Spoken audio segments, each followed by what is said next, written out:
your life, you deserve to be more, be more, do more, have more, and give more. And now the Becoming More podcast with Dianna Kokoszka. Welcome to the Becoming More podcast. I'm the host, Dianna Kokoszka, and I am excited today for you to learn to become more with Dell Alexander. Now, Dell has been a guest on Becoming More podcast before, and people said, bring him back. So you know you're in for a real treat. See, Dell's written the book, The Talk. I believe this book should be in every high school and every college, that every young adult should read it. He's a certified financial planner and an employee benefit broker, and he helps so many people using this as an opportunity to pour inspiration and motivation into others. He's been doing this for over 35 years. He combines his passion for living with writing and speaking opportunities. He loves to impact other people, to add value to other people's lives, and he has a great attitude to do that. He wakes up every morning living to add value to others. Dell and his lovely wife, Kimberly, reside in Canton, Georgia, and Jacksonville Beach, Florida, and have 3 children, Sophie, Grant, and Davis. Now, I've known Dell. I serve on a board with Dell with John Maxwell Company, or his foundation, and I'm very excited to be able to bring Dell to you today, where we will learn about the talk that we can actually help our children with, the talk that they need to hear prior to taking their first job. So maybe if your child is desiring to go to work at 16, we'll start having the talk at maybe 12 or 14, instilling in them from the very first paycheck how to handle money. Dell, we're just so excited for you to be with us today. Welcome. Dell, it's so good to have you back on the show. You're back by popular demand because everyone loved the podcast before. It's interesting. Most people do not want to talk about money, so I'm excited to have you here. Welcome. I'm very grateful. Thank you for having me back. Appreciate it. Well, we talked about The Talk, your book, right, on the last episode, and people can go back and watch that. At the same time, we're going to cover a little bit about the book and go into more depth. Because I don't know about you, after I wrote my book, I found a lot more research. We're having so much information come out to us at all times. It's amazing. So what have you learned about money since you wrote the book that you wish you could have put in the book? I guess the gravity of just how bad, and I hate to sound negative, but just how much Americans need to concentrate on money. When you start thinking, I want a white new car, you start seeing that brand white car. You start seeing it everywhere you go. And when I started writing this book, to your point on money, it's amazing the things that started landing on me of the state of money in America, and as Americans, our success or lack of success with it, and we really need to get a grip on it. Yeah, very few people have savings accounts, right? And if they do have one, it's very low. Now, just so our audience knows, the reason that you see the white car everywhere when you buy that white car, right? Yeah. It's because your reticular activating system in your brain wants you to be right. It wants whatever story you made up to be the story that is important. So before, that particular white car was not that important to you, so you did not see it even though it was everywhere. Now that it is important to you, you've told that reticular activating system, the RAS for short, hey, this car is so wonderful. I chose it, so it's got to be a good car. And therefore, your brain reinforces the choice that you made over and over and over again. So why do you think we don't have the choice to have a savings account and actually put money into it? I always say, Diana, here's one thing that I realized after I wrote the book. Getting money right is not hard. There's just a lot trying to make it impossible. Oh, and that's a good one. Let's unpack that a little bit for us. Okay. And when I wrote the book, and I'll quickly tell the lesson in this podcast of what this, I say it's the one decision, the most important life decision a young adult will ever make, and it changes everything after that. But when I say that is there's so much. Have you ever noticed that if you and I start talking about lawnmowers tomorrow, I'm going to have John Deere ads popping up on my phone I mean, it's just, you start saying things and you start having these ads popping up all the time. That's not coincidence, by the way. You know that, right? You're right. And if you multiply that times, and these ads are very effective, and if you multiply that times thousands, or over a lifetime, hundreds of thousands of those ads that start popping up on us, and all it has is buy now, right? Buy here and buy now. It's almost impossible to break through and say and spend less than we make for a long time. And then that's really all the financial planning we need to do is spend less than you make for a long time. Easy to understand, but it's hard to do. It really is. Yeah. It is hard to do. A great financial planner friend of mine, Russ Crossan, he said, we were having breakfast one morning, and he said this. He said, Dale, investments don't make people wealthy. Living on less than you make makes you wealthy. And that's dead true. So, You know, it's such a simple truth. it is. Why don't you think that parents teach us that when we're younger? That's interesting you say that. When I tell the story of the talk about money, almost every adult comes up and says two things. Where was this when I was 18? And our parents never talked to us about money. Your question is such a profound question.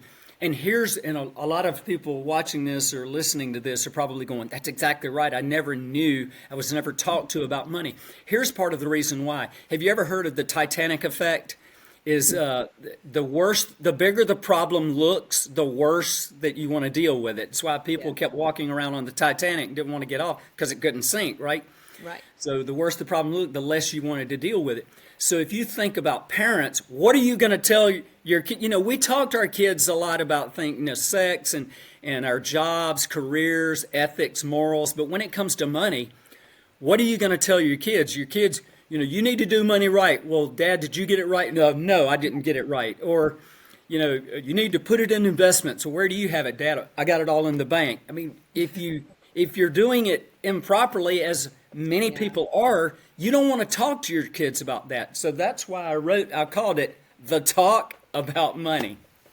Right, and you can literally, I've read the book over and over again. It's a fabulous book. I highly recommend it to every single person that's listening or watching this podcast. The talk is something that we even need to have with ourselves, because our parents did not talk to us about it.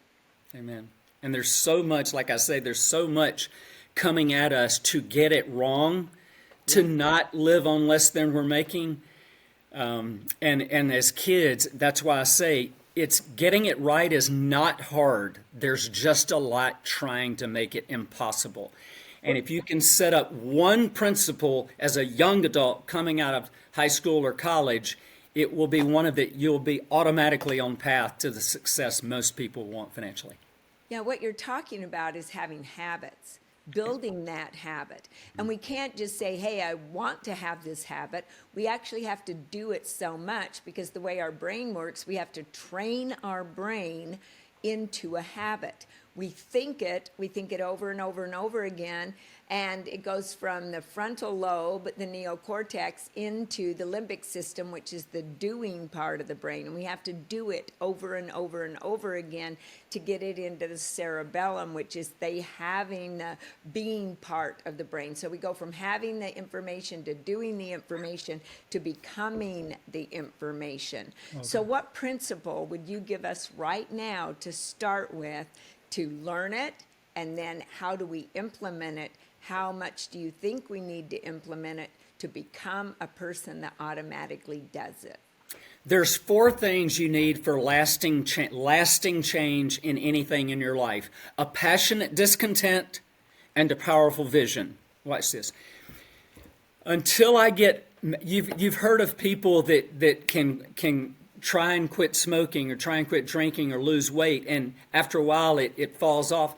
And then you hear these people that gave up smoking or drinking. You say, how do you do that? Here's one thing. If the doctor came to you and said, if you have one more drink or if you smoke one more cigarette, you'll never see that grandchild get married. You'll never see that young girl walk down. You'll stop drinking. You'll stop smoking like that, right?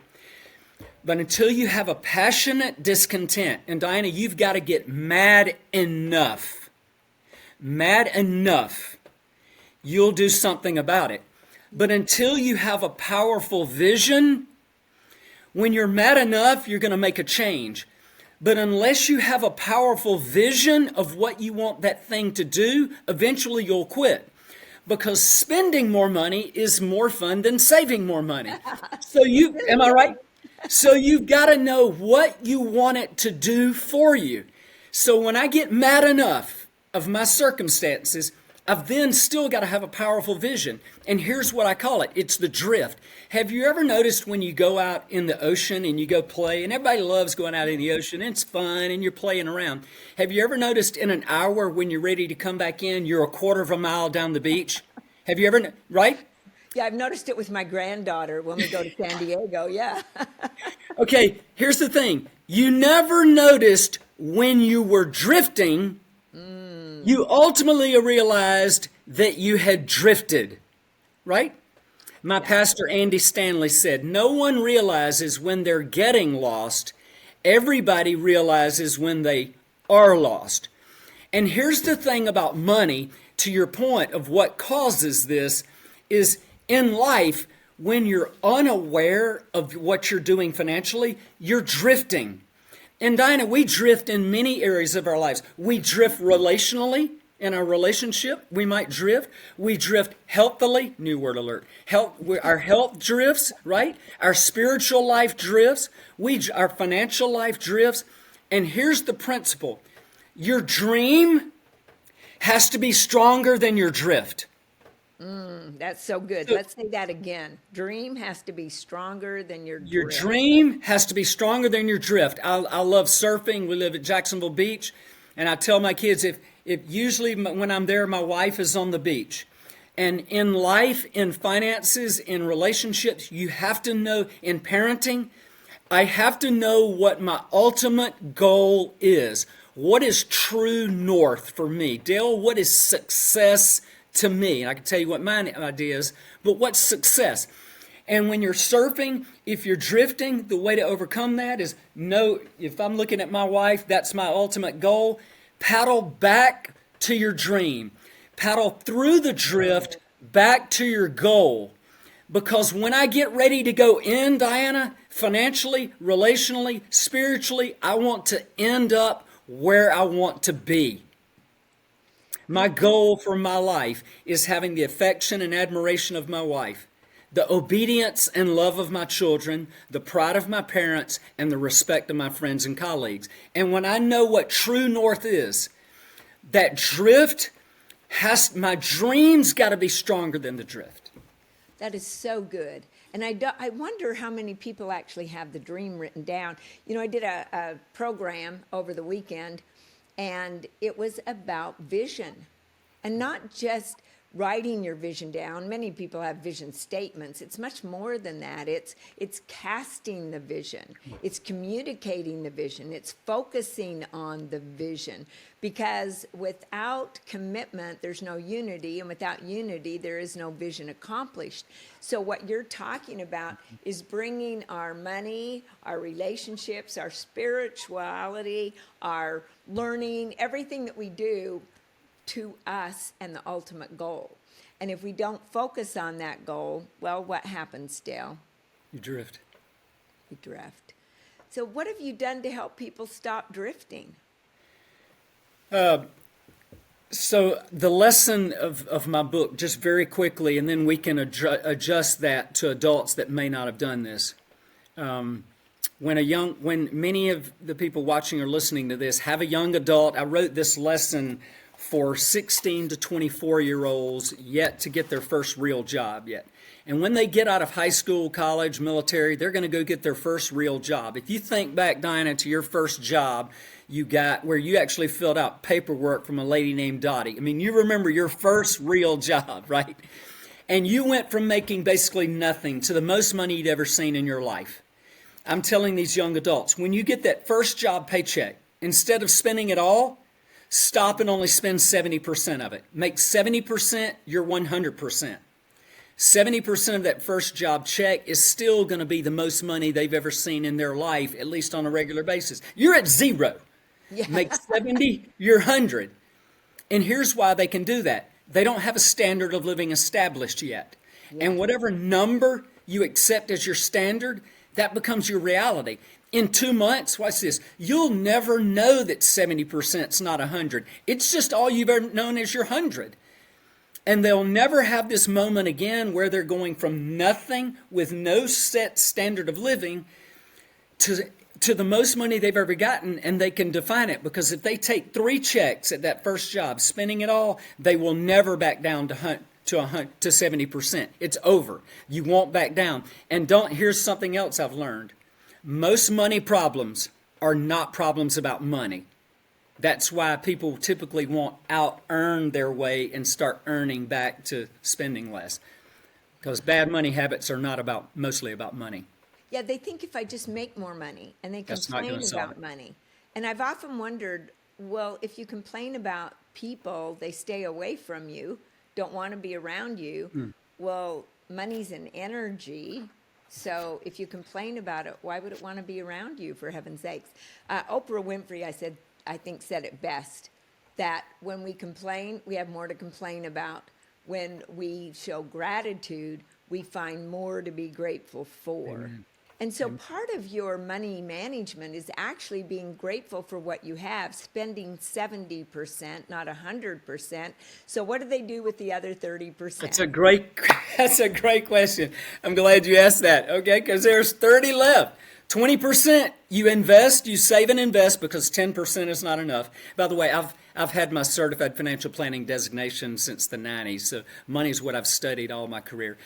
Save and invest 20%, and the last 10%, give it away to the world. Give it away. I don't care who you give it away to, give it away. And that's probably the best part about the whole lesson that I love, is why should you ever give money away?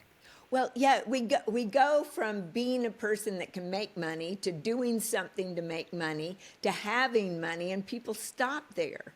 That's right. The next part is giving money, right? And so I love that you're saying give 10% away Yep. to whomever you desire. And yet I like to say find an organization that actually uses the money for the benefit of others, not just to pay staff, right? Because you want your money going where it can be growing something, for heaven's sakes. Now, you've been a financial planner since the 90s. A lot of people listening to this were like 10 years old when it was the 90s, maybe even 5. Yet, what are some of the biggest mistakes that you have found? I know you won't use names yet. Could you tell us some of those, and then what you were able to do to help those people? People are unaware of where their money's going. They're completely unaware.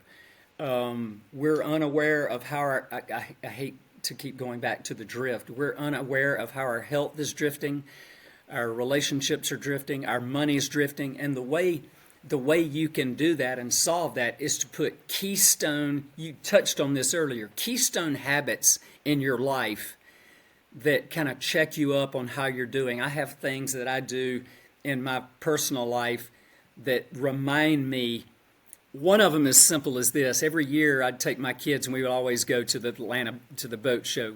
We live in Atlanta and Jacksonville Beach, Florida. We would always go to the boat show. And I didn't need a boat. We had a small boat. All my friends going, you need a better boat. And what I loved about going to the boat show is it made me check up my ego. There's a great book, The Psychology of Money by Morgan Housel. I love that book. It's a fantastic read. Fantastic. It's the second best book on investing I've ever read. Second best. It's a fantastic read. But he says, don't raise your standards, lower your ego. And I loved going to the boat show and walking around these new boats and going, it reminds me I don't need a new boat. I might want one. I don't need one. And I do little things like that in my life. I wrote a speech one time called How to Be a Better Me. And in the 6 cornerstone areas that all of us have in our lives: the relational part of our lives, the physical, the professional, environmental, financial, spiritual. In each of those areas, put one keystone habit, like in the relational part of my life.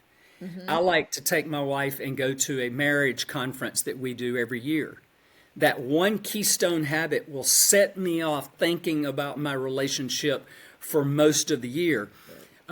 Physical, sign up for a 5K, a 10K, certainly a marathon. That's going to make you sleep better, eat better, drink better, think better, healthier. That one habit is going to keep you running. And we need to do that in our life with money. But the most important thing is to lower our ego and our standards and our wants.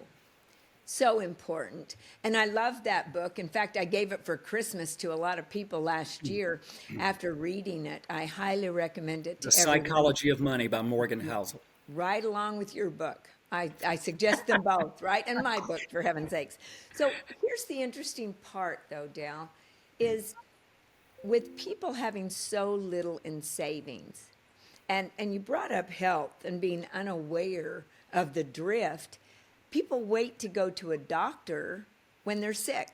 That's right. And like my son, who's a holistic doctor, he prevents things rather than the surgery, and you need both. Yet he goes, it's amazing how many people, they won't go to chiropractors, they won't go to acupuncturists, they won't, and they use all the excuses like I'm afraid of needles. Well, first of all, they're not real needles. They're so thin you could take a piece of thread and put up to your skin, and it's about the same thing. Yet I'm not saying you have to do it. Yet why do you think that people don't prevent their health? And then let's bring that around to why they don't prevent their money from drifting. One of our dear friends, John Maxwell, said this: you can pay now and play later, or you can play now and pay later. And when you pay later, the price is greater.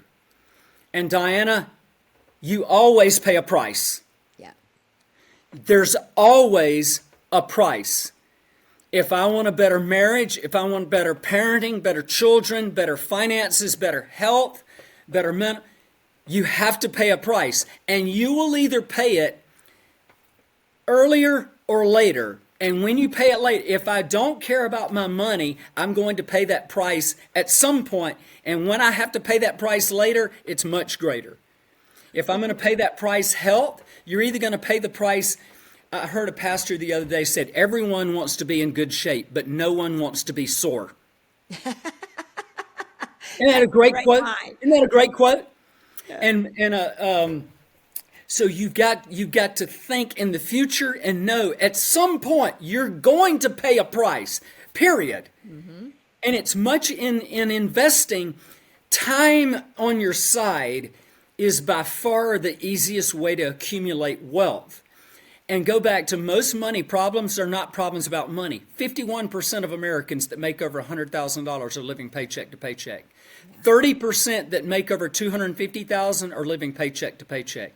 And a little girl in a South Georgia school auditorium one day, she said, I can't live on 70% of my income. And she was on a part-time job. And I said, I knew what she was going to say. I said, why can't you live on 70% of my income? She said, because it cost me $100 to get my nails done. I knew you were going to say that. Every kid in that auditorium turned and went, oh, and the principal lit her up. Dianna, that's not a money problem. Yeah, that's a choice problem. That's a choice problem. And when she pays later, that price is going to be greater. You know, it's very interesting. I look at my husband, who's now 82, and he's in better health. He goes up and down the stairs. We have a lot of stairs going to the lake at Lake Travis because of where we live, and the lake's gone down a lot, right? And so we have more stairs to climb. Now, we have a tram. He could take that. Yet he takes those stairs. And the kids that are teenagers, they come over. They all want to take the tram. They don't want to walk those stairs. And if they walk them with him, they are going as they come up. And I'm going, why? Because he started in his, I think, 30s of doing things like going to chiropractors, going to acupuncturists, taking herbs, going to people that could help him, right? Whether you believe in energy healers or whatever you believe in, yet he did not wait until he was ill to go to a doctor. Now, he's had issues. He's had heart problems. He's had open heart surgery. He had literally 7 bypasses. I think because he's so competitive, he had to have more than anybody, right? I'm going to win this race. I mean, they actually had him sign that they could take films of it to use for educational purposes, or use the films because they film everything. And what I'm saying, though, is he's still doing well when they told him he wouldn't make it past a certain age. Why? Because he's worked at it, because he didn't allow the drift, because he goes every week to get something done, right? To prevent it. He takes his herbs. Well, that's what you're talking to us about every paycheck. And I know you recommend to have different bank accounts or different cups to put this money in, so you take it right off the top like you don't miss it. That's right. Having a place where it goes before we make a decision on it is one of the easiest ways to retire in the millions. So just have a pattern, have a plan to have it automatically happening without us having to do anything with it. And to your point, to what you just said, Harvard did a study and showed that 80% of people will take the path of least resistance. So that's why, electricity does it, water does it, nature does it, and humans, we're naturally wired. We'd rather hit the lottery than have financial discipline in our life. We'd rather have fast food than cook, right? I mean, and, take a pill than exercise, but set up things in your life that automatically take you to where you want to be. I say don't try and park as close to the grocery store door as you can. Park farther out to get in the habit of walking.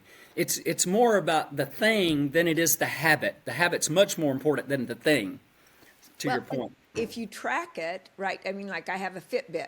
I mean, I check my steps all the time, and if I'm not at 10,000 at a certain point in the evening, I'm out taking a walk to get those 10,000 in. It's holding ourselves accountable, and if we can't, get somebody else. Now, I truly believe in financial planners. I'm a big one on that because Amen. I didn't watch my money. We have to watch our money and reflect on the money.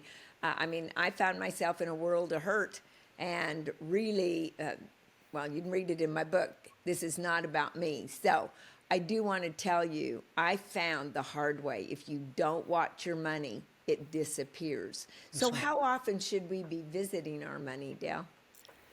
So that's this is interesting, and some people may not agree with this, but they did a study and showed what groups did the best. I would say very little. Hold on, before you say that's crazy. They did a study and found that of the different types of groups, active day traders, people that do it themselves, people that have financial planners, and then they found that the group that performed ultimately the longest for the best were orphan accounts of people who had passed away, but didn't have anybody that owned the money, so the money just sat there. That money outperformed all other groups of people, certainly day traders, certainly people that go in and change things. And I'll say this about financial advisors. Well, they cost money. Who cares? If they're a quality advisor, whatever they that's not true, but probably whatever they cost is going to be far worth it because it's protecting us against my dumbness, my wanting to go in and do things. You need accountability is 3/4 of the completion of anything. Having accountability in working out, accountability in our money, accountability to relationships and spirit, right? Having someone accountable, hold you accountable. And that's what advisors do. And they're far worth what they're probably ever going to charge you. Mm-hmm. So even if they tell you not to do something stupid, that's probably going to wind up making you more than you're paying them. So I fully believe in financial advisors. Well, you brought two things up, and I truly believe in them as well, because a lot of financial advisors are paid on the amount of money. They take a percentage of what you make. They're not even charging you. So if you don't make money, hey, guess what? You're not paying a whole lot. And so they're incented when you make money, they make money too. So they're incented to do well. Yes, and they want to help you make money. Sure. The other part, when you say these orphan accounts, I mean, it's compounding. And that is the seventh or eighth wonder of the world, right? That's right. So, Where and, you put money and in. debt works that same way in compounding. So when we go into credit card debt and the average per capita household has $38,000 in non-mortgage debt, just debt, not counting the mortgage, and that debt is working compounding against you like investment compound interest. It can either work for you or work against you. And time is your greatest friend. There's a saying, time in the market is better than timing the market. And so just stay investing when things go down. It's the price is going down, not the value is going down. So just keep saving. If you've got a long-term goal, just keep doing it. That's how wealth gets created. You know, it's interesting because savings account, depending on the interest that you're getting paid, is a far less interest than those credit cards that you're paying interest on. So it's hard to catch up. If we don't go into debt, then there's nothing to catch up for. I love the book Millionaire Baby Steps by Dave Ramsey. Okay. And of course, he tells it like it is, pretty much. It's all a choice, you know. You're That's where right. you're at because of the choices that you've made. I was speaking with someone about how they had no money, as they said, "You want to stop by Starbucks?" And I go, "No, not really. How often do you do that?" And they go, "Oh, well, every morning." And they get a cup of coffee and a breakfast, and it costs them about $12 to $15 is what they said.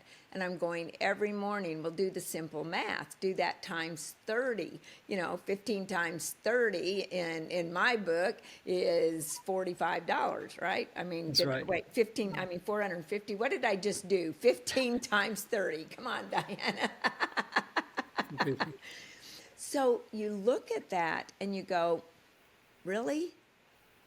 If you There's put a great- that in a savings account, because I know it takes you a few minutes to make coffee in the morning. And believe me, I go by Starbucks. I'm not saying don't do it, just every day. Yeah, it should be a luxury, not a right. It should be a privilege, not a right. There's a great point you made. There's a great quote. When we're born, we look like our parents. When we die, we look like our decisions. Oh, I love that. You know, I've been taking all these notes down here. That's a good one. Say it again. When we're born, we look like our parents. When we die, we look like our decisions. And so our money, our stuff, our debt, it's a function of our decisions.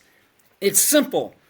And so I'm just trying to tell people, you know, the average 401k balance from any Vanguard, Fidelity, whoever you use, the average 401k balance of a 55 to 64-year-old, the average is $207,000. And the median, which means have more and have less, the median is $71,000. And a 401k is the only retirement plan 85% of the country has. They're broke, Dianna. So people need to, I don't know what Americans are thinking, living in one of the wealthiest civilizations the world has ever known. The vast majority of millionaires and billionaires by far are in America. We're incredibly wealthy, but we're not acting like, we're not spending like that. We're not spending like that. Marvin Hagler, I hate to be a quote machine. Marvin Hagler, the famous boxer, he said, "It's hard to do road work when you're sleeping on silk sheets." And so it's so easy to get comfortable and not want to wake up and do the work of anything hard. We don't want to be sore of anything hard. But you've got to know, you've got to look into the future and say, I don't want to retire. All right, one day I want to be able to stop. One day I want to be, but if we keep going like we're not, you're not going to be able to stop. Start now while I'm 40 years old. Where you going to be, Lord willing, 60 or 70 in the future? Right. Don't look back when you're 60 and go, I should have started at 40 like I said I should have started at 20. Yeah. Get going. Start today, right? I was fortunate. I literally, I know you've heard this before from John Maxwell, winning the lottery when it comes to parents, and I feel the same way. Now, we had some difficulties in our family with money and whatnot because of some health issues with no health insurance. And my brother having a brain tumor kind of caught them by surprise. Yet, interesting enough, see, when we were in ninth grade, that was when, hey, you bought your own clothes. If you wanted a car, you saved for it, whatever you wanted. Besides, they would buy school and the school books and all the things needed there. Yet it really helped me understand how important it is to budget. When I say budget to a lot of people, they go like, it's terrible. Being a financial planner, how important is it to have at least somewhat of a budget that you live on? I mean, it's preventing the drift. I mean, budget's just letting you know in real time where you stand. I just wanted to put a plan in this book that, you are automatically living inside financial margin. And I'll tell you this, when you spend less than you make, and that's rare today, when you spend less than you make and you create margin in your life, here's what I know is going to happen. Dianna, your marriage is magically going to get better. Your kids are magically going to act nicer. Your boss is magically going to be a better boss. You're going to enjoy your job more. Your health, you feel better. Have you ever noticed after you get that car washed or that oil changed, it feels like it just drives better? Yeah. I promise you, it drives better. I look better. It's just when it's clean, I look better. Everything feels better. But when you live inside financial margin, it's magical how your life just feels better. The stress and the weight of what money is doing to Americans today, it's tearing people apart. And we're looking at stuff that's highlight reels, that's not real, and we're trying to keep up with stuff that's not really there. And that's the problem, is we're chasing something that's not there. Yeah, and I loved the ego part, because it does come back to our ego many, many times. With all of that, there's probably a question that you wish I would have asked you that I failed to ask. If so, what is it, or what are your final thoughts that you would like to leave with us? So I'll say this, if somebody's watching this and they didn't start off on 70% like I'm telling young adults, and investing 20 and giving 10%, because that's the third thing adults tell me is, Dale, if I didn't start off doing that, what do I do now to fix that?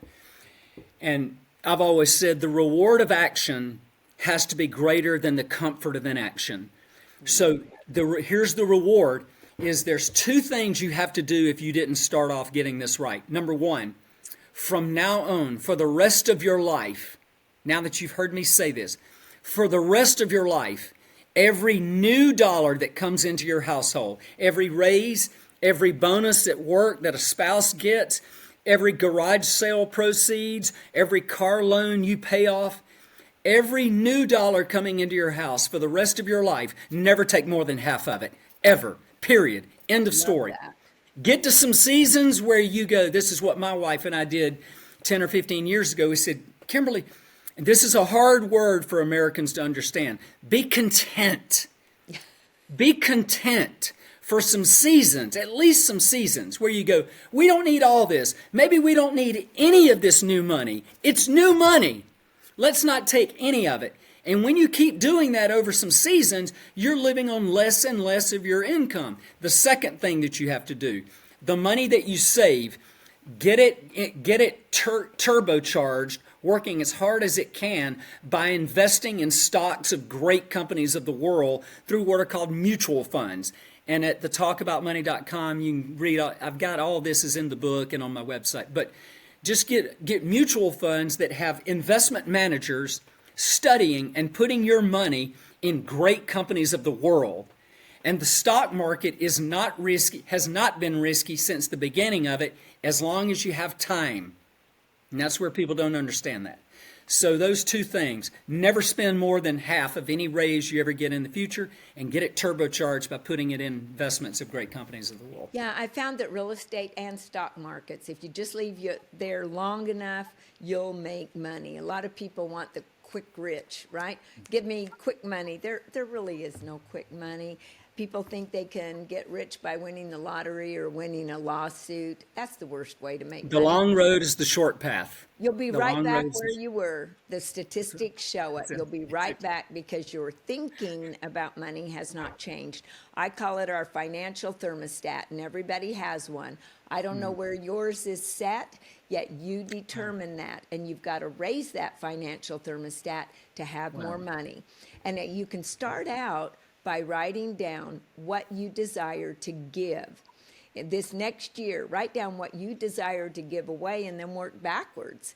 And that's one way to know if 10% is what you got to give and 20% goes into the savings, then the 70% is what you desire to have. Just do the math backwards and figure it out, right? You know, there's something interesting about that, Dianna. The 10% giving column will do more to and for you than the 20% investing column will. You'll start caring more about the giving column. You'll start taking from the investing column and moving to the giving column because everything about life gets new perspective when you start giving. And you know what? I've never found that it seems like the more I give, the more that seems to find me. I just have more blessings. And I say the hand that's open been to my give is experience. open to receive. And when It's it's been- like this, it's all mine. I'm going to keep it all. Well, you can't take anything in. Yet, That's right. there you go. So how are we going to be? Well, I trust that people got so much out of this. I've taken so many notes, and especially about the drift. I loved that you brought that up. And to have keystone habits in our life that talk about money to our kids and be certain. I don't know, you probably don't know how to talk about it. Dale gives us an actual plan, the actual talk. We can use his book and talk to the kids. So raise up that book one more time, Dale, and tell us where we can find that book. So everything is at thetalkaboutmoney.com, thetalkaboutmoney.com, and I've got parent-child conversation starter questions and thoughts. You can watch the whole 55-minute lesson online. The book's got much more. The book was written, it's only 87 pages, by the way. It's a fast read. It was written with questions at the end of every 6-7 page chapter. So it's written as its own kind of curriculum for kids to walk through themselves or with you as a parent. There's stuff in here for us as adults to kind of reset on. I hear that a lot. Dale, you had me reset on some things I'd never thought of.